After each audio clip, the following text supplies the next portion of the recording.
Hello बच्चों, dream गोल class में आपका स्वागत है। और आज हम पढ़ रहे हैं बच्चों क्लास 8 साइंस चैप्टर नंबर 1। बच्चों चैप्टर का नाम है फसल उत्पादन एवं प्रबंध। तो जिसके पार्ट को हम आज पढ़ेंगे और समझेंगे। तो सबसे पहले आते हैं क्वेश्चन नंबर 1 पर। तो बच्चों क्वेश्चन नंबर 1 है, उचित शब्द छाट कर रिक्त स्थानों की पूर्ति कीजिए। तो हमारे सामने बच्चों कुछ शब्द दिए गए हैं, तो उनको हमें छाट कर खाली जगह पर लिखना है। तो पहले खाली स्थान पर आते हैं हम। देखिए, एक स्थान पर एक ही प्रकार की बड़ी मात्रा में उगाए गए पौधों को खालिस्तान कहते हैं। तो बच्चों जब भी एक ही प्रकार के पौधों को बड़ी मात्रा में एक जगह पर उगाया जाता है तो उसे हम फसल कहते हैं। क्या कहते हैं? फसल कहते हैं। और बच्चों हमारा देखिए फसल कहाँ पर कौन सा शब्द है, तो ये रहा। तो ये हमारा पहला खालिस्तान हो जाएगा, फसल। दूसरा क्वेश्चन है कि फसल उगाने से पहले प्रथम चरण मिट्टी की खालिस्तान होती है।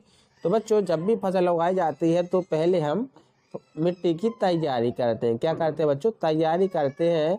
तो ये हमारा दूसरा खालिस्तान हो जाएगा। अब आते हैं बच्चों तीसरे खालिस्तान पर। तीसरा खालिस्तान है कि क्षतिग्रस्त बीज जल की सतह पर खालिस्तान लगेंगे। तो बच्चों जो भी क्षतिग्रस्त बीज होते हैं वो जल की सतह पर तैरने लग जाते हैं। कैसे होते हैं बच्चों? तैरने लग जाते हैं। तो तीसरा खालिस्तान होगा बच्चों तैरने। इसके बाद बच्चों हम आगे बढ़ेंगे घा खालिस्तान पर। फोर्थ खालिस्तान है बच्चों फोर्थ खालिस्तान में है फसल उगने के लिए पर्याप्त सूर्य का प्रकाश एवं मिट्टी से जल तथा पोषक आवश्यक है। क्या है बच्चों? जल तथा पोषक आवश्यक है। तो इस प्रकार से बच्चों सबसे पहला खालिस्तान फसल, दूसरा खालिस्तान तैयारी, तीसरा खालिस्तान तैरने और चौथा खालिस्तान जल एवं पोषक होगा। अब इसके बाद हम आते हैं क्वेश्चन नंबर 2 पर। क्वेश्चन नंबर 2 है, कॉलम ए में दिए गए शब्दों का मिलान कॉलम बी से कीजिए। तो यहाँ पर देखिए कॉलम ए में पहला है क्वेश्चन खरीफ फसल। खरीफ फसल कौन कौन सी होती है? तो देखिए फर्स्ट का क्या होगा? तो फर्स्ट का होगा हमारे सामने, फर्स्ट का होगा बच्चों ई वाला। खरीफ की फसल कौन कौन सी होती है? तो धान एवं मक्का होती है। दूसरा देखिए दूसरा है जोड़ी की रबी फसल। रबी फसल कौन कौन सी होती है? तो रबी फसल होती है हमारी गेहूं, चना और मटर। रासायनिक उर्वरक कौन कौन से होते हैं? तो बच्चों यूरिया और सुपर फास्फेट हमारे रासायनिक उर्वरक होते हैं। कार्बनिक खाद कौन कौन से होते हैं? तो बच्चों पशु अपशिष्ट, गोबर, मूत्र, पादप अवशेष, ये हमारे कार्बनिक खाद होते हैं। यहाँ पर बच्चों इसके उत्तर भी लिखे हुए हैं। देखिए खरीफ की फसल मक्का, धान एवं मक्का। रबी की फसल गेहूं, चना, मटर। रासायनिक उर्वरक यूरिया एवं सुपर फास्फेट। और कार्बनिक खाद अपशिष्ट पशु अपशिष्ट, गोबर, मूत्र, पादप आदि अवशेष, ये हमारे कार्बनिक खाद होते हैं। अब आते बच्चों क्वेश्चन नंबर 3 पर। क्वेश्चन नंबर 3 है कि निम्नलिखित के दो उदाहरण लिखिए। खरीफ की फसल। तो खरीफ की फसल कौन कौन सी होती है? तो बच्चों खरीफ की फसल यहाँ पर धान और मक्का होती है। क्या होती है बच्चों? धान और मक्का। यहाँ पर बच्चों गलत लिखा हुआ है। यहाँ पर होना था बच्चों धान और मक्का, यहाँ पर होता धान और मक्का। और रबी की फसल होती है बच्चों गेहूं और चना। गेहूं, चना और चावल, ये हमारे रबी की फसल कहलाती है। और धान मक्का खरीफ की फसल होती है। इसके बाद हम आते हैं क्वेश्चन नंबर 4 पर। क्वेश्चन नंबर 4 है कि निम्नलिखित पर अपने शब्दों में एक एक पैराग्राफ लिखिए। मिट्टी तैयार करना, बुआई, निराई और थ्रेसिंग। तो सबसे पहले आते हैं बच्चों पहले मिट्टी तैयार करना।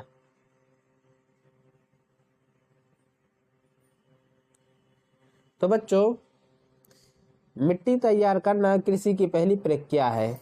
इसमें सबसे पहले जुताई की जाती है, जिससे मिट्टी पलटा जाता है और पोला किया जाता है। जुताई की क्रिया हल और ट्रैक्टर में लगे कल्टीवेटर का उपयोग किया जाता है। मिट्टी पोला करने से इसमें जड़ें गहराई तक जाती हैं और पोली मिट्टी मिट्टी में रहने वाली सूक्ष्म जीवों में वृद्धि करने में सहायता करती है। पोली मिट्टी में जल को धारण करने की क्षमता अधिक हो जाती है। इसके बाद आते हैं बुआई पर। तो बच्चों, बुआई किसी की दूसरी महत्वपूर्ण प्रक्रिया है जिसमें बीजों को मिट्टी के अंदर डाला जाता है। बोने से पहले उत्तम किस्म के बीजों का चयन किया जाता है और जो अधिक उपज देती हो और स्वस्थ हो।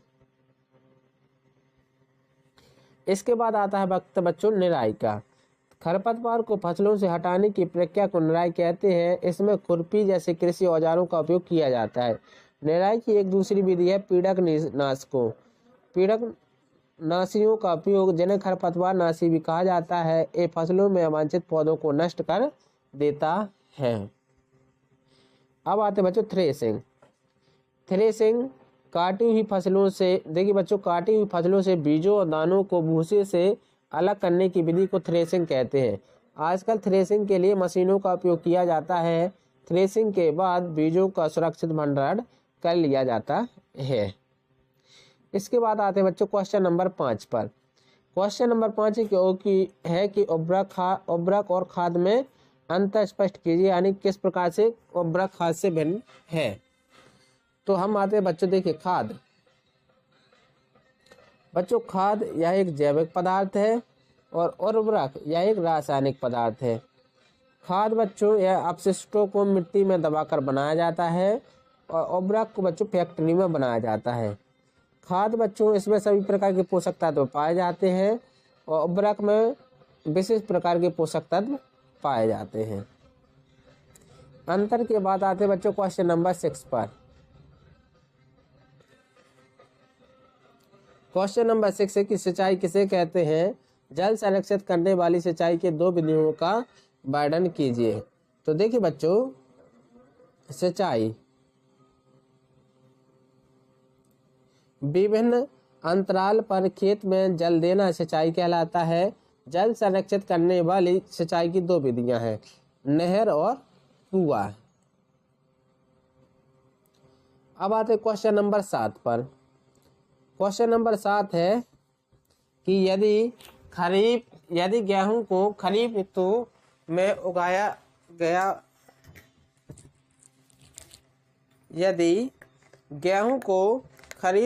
उगाया जाए तो क्या होगा, चर्चा कीजिए। तो बच्चों, यदि गेहूं को खरीफ में उगाया जाए तो उसके अनुकूल मौसम, ताप, आर्द्रता तथा परिस्थितियां नहीं मिलेंगी उसे और फसल उपयुक्त नहीं होगी बच्चों। इस प्रकार से फसल क्या हो जाएगी बच्चों, खराब हो जाएगी, क्योंकि उससे क्या नहीं मिलेगा बच्चों, अनुकूल मौसम, ताप और आर्द्रता जैसी परिस्थितियां नहीं मिलेंगी। अब इसके बाद आते हैं क्वेश्चन नंबर 8 पर। तो बच्चों क्वेश्चन नंबर 8 है कि खेत में लगातार फसल उगाने से मिट्टी पर क्या प्रभाव पड़ता है, व्याख्या कीजिए। तो अगर बच्चों खेत में लगातार फसल उगाने से मिट्टी की उर्वरता कम हो जाती है। कई बार एक ही किस्म के पौधे उगाने से एक विशेष प्रकार के पोषक तत्वों की कमी हो जाती है। इस समस्या को फसल चक्रण या खेत को कुछ समय के लिए खाली छोड़कर हल किया जाता है। अब आते इसके बाद क्वेश्चन नंबर 9 पर। क्वेश्चन नंबर 9 है कि खरपतवार क्या है, हम उसका नियंत्रण कैसे कर सकेंगे। तो बच्चों, फसलों में पौधों के साथ कुछ अनचाहे पौधे भी उगाते हैं। इन पौधों को हम खरपतवार कहते हैं और इनको कैसे नष्ट किया जा सकता है। तो देखिए, निराई के द्वारा और पीड़कनाशी के उपयोग से हम इनको नष्ट कर सकते हैं। तो आई होप कि आपको ये वीडियो अच्छी लगी होगी। तो प्लीज़ लाइक एंड सब्सक्राइब करना ना भूलें। Thank you.